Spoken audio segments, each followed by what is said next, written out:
Section 1. Against stupidity. Number 1. The physics of willful blindness. The journey towards understanding the 13 dimensions of reality doesn't begin with a telescope or microscope. It begins with a warning. In the 19th century, the German playwright Friedrich Schiller penned a line that would eventually serve as the title for one of Isaac Asimov's most profound works, Against Stupidity. The gods themselves contend in vain. To the casual observer, stupidity is often mistaken for a simple lack of intelligence. However, in the context of universal interface, stupidity is something far more dangerous. It is a willful refusal to see the truth because that truth is inconvenient. 2. The electron pump of the soul. In Asimov's narrative, humanity discovers a source of free energy, the electron pump, which provides unlimited power but threatens to destroy the sun. Despite the math-proven looming disaster, the world chooses to ignore the scientists.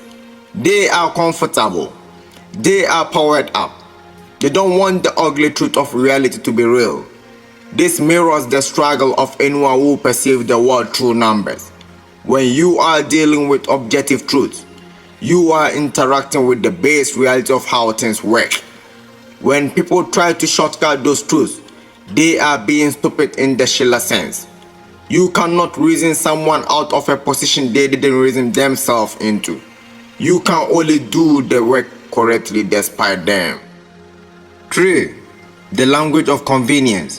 When we discuss deep concepts like nature of God or the detail of physics, we often find ourselves contending in vain because physics uses the language of math.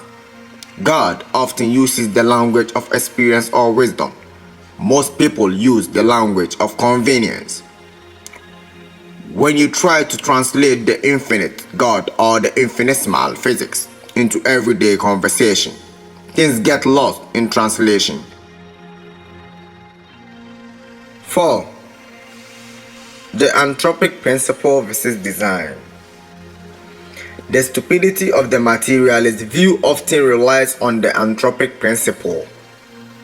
The idea that the universe appears perfect for us only because we are here to see it. It is the paddle in the whole theory. The paddle thinks the hole was made for it, but the paddle just shaped itself to the hole. However, from the perspective of the builder, the small chance of our existence isn't a random accident. The universal constants, the strength of gravity or the mass of an electron are the signature. They are specifications set by a creator before the stimulations was ever launched. If God is the physics, then the anthropic principle isn't a debunking of God. It's just a description of how the system works. The perfect fit we feel isn't a coincidence. It's the harmony of the creation meeting the creator's perimeter.